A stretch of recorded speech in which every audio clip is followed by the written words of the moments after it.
"They call us filth," Edith shouts, "but they are the ones with blood on their hands. What stains the dear fingers of us working girls is a liquid of another kind, eh?"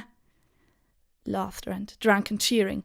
Then, unexpectedly, she turns to me. "What says the old soldier, eh, Marcel? Whose blood you spill?" I give her a puzzled look. "A joke," she makes a face. "Herr Marcel, I shan't say you look a day older than me." "No, that you'd call me a soldier," I say. "I haven't fought in a war, save for the struggle of downing a mug of what passes for beer here. For this, they should give me a medal," I say with a grin. She's not convinced. "I see many soldiers in my line of work.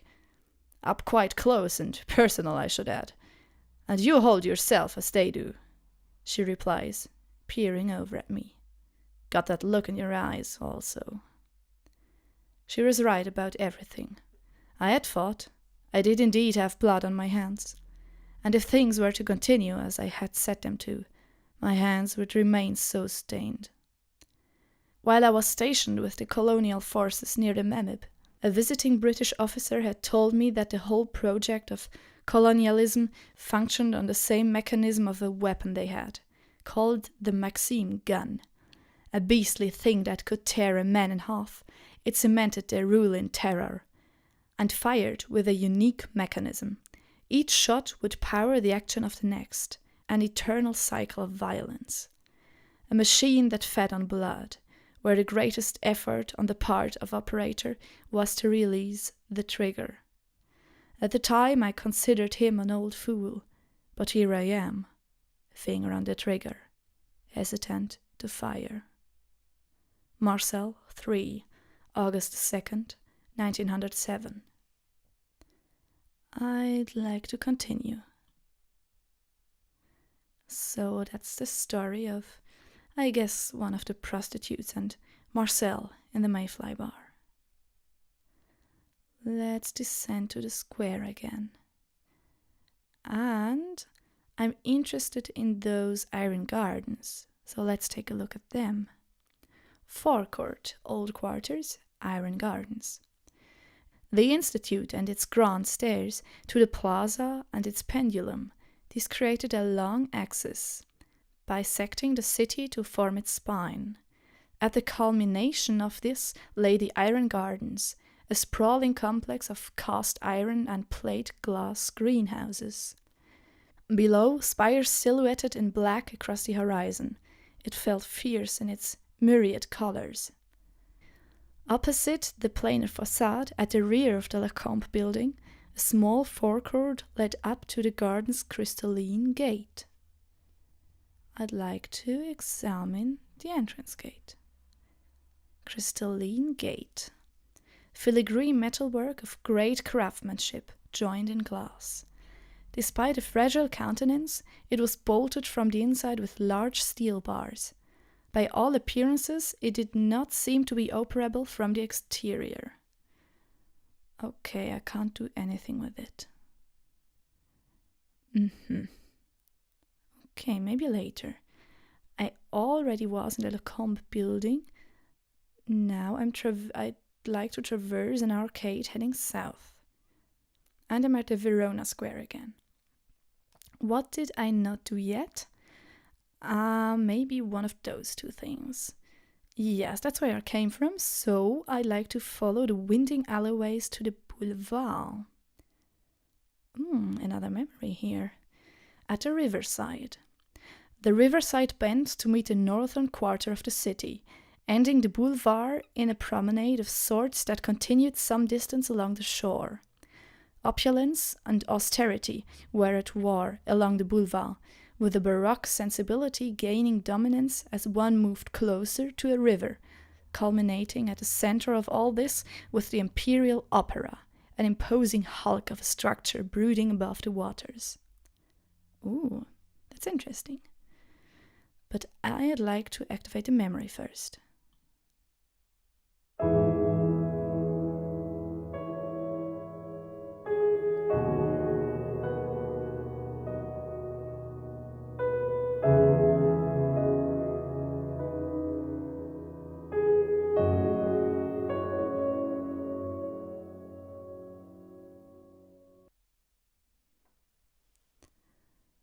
The boulevards are a shadow of their former self, now. Their champions, those men we named captains of industry, have long since fled for new conquests, new cities to brand their engorged likeness upon. In our optimism, we sold our bodies to make a new world for them of iron and grand stone, our pride such that we saw the Lethe as a monument to our own success, not theirs. Then the Prussians broke us, and we saw the rich could leave as easily as they had come, take as easily as they could give. And the Lethe gave us nothing, as is the want of stone and iron. I write. I put down my notebook to adjust my gloves, warm them against my coat. A glance at the winter sky to check for rain. Then I continue my missive. For all its imagery of iron, industry is such a fragile thing, and its captains are made of lesser material still. But they have not fallen, they have simply taken their farce elsewhere. A new stage set for those same faces to perform their soliloquies in capital in identical timbre. Do I really believe what I write, or does the role I play guide my hand to end this last act in violence? Every stage has its place for one to play the traitor, but in our profession it takes a true talent to fool ourselves, that harshest of spectators.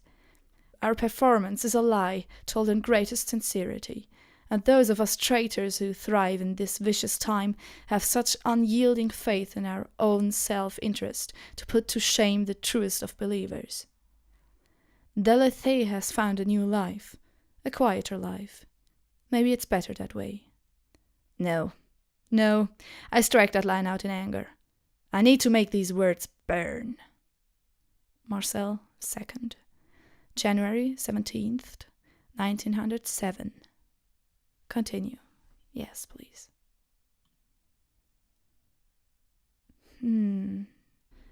Okay, now I'm really interested in the opera, so I'm going to enter the Imperial Opera.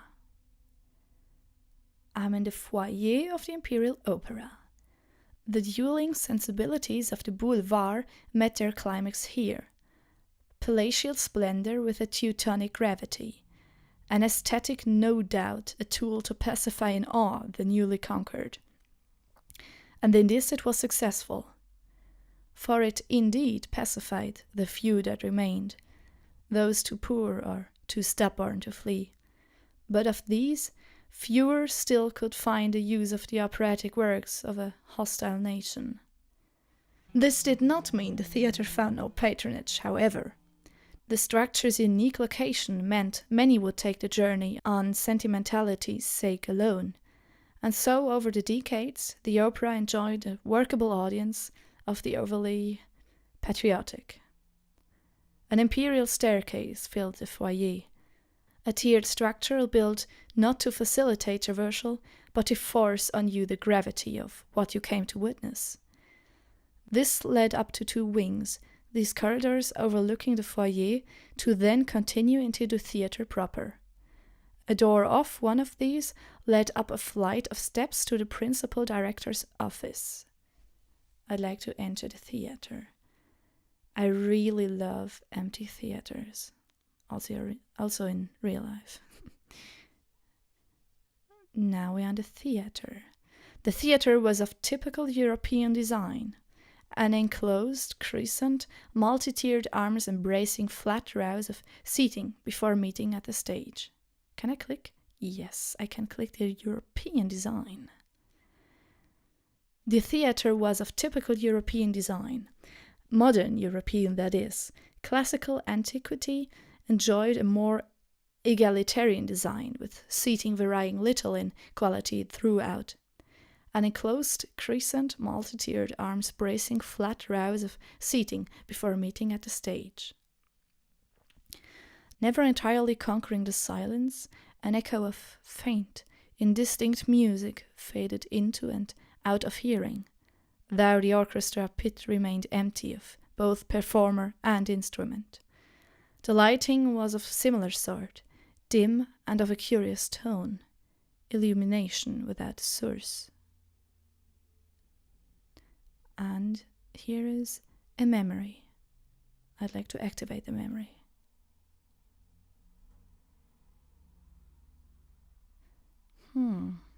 A formless thing, that vast and dreadful puppeteer.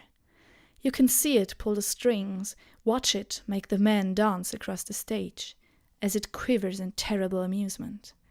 The audience watches, rapt, their wings motionless as their eyes follow every futile movement. Futile, for the men know not their master, and believe in foolish hope that they shall find that vain thing they have been impelled to seek. Mere puppets they, in a circular dance of partial return, sin, madness, and sin again in its turn.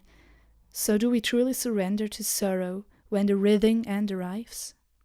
Do we surrender to joy, in witness to this beautiful desolation of man devoured, and its hero, the conqueror, warm? Author unknown. Let's continue. I can only return to the foyer. And I like to enter the director's office. Imperial Opera, Principal Director's office. The office overlooked the river directly below. You could hear the faint sound of water lapping against the building's supports. The director clearly made use of this view, as placed before the window were a couch, phonograph, and a reading table. In a corner of the room resided a miniature cabinet set into the director's desk. It's a drawer ajar. Open? Yes, please. Open it.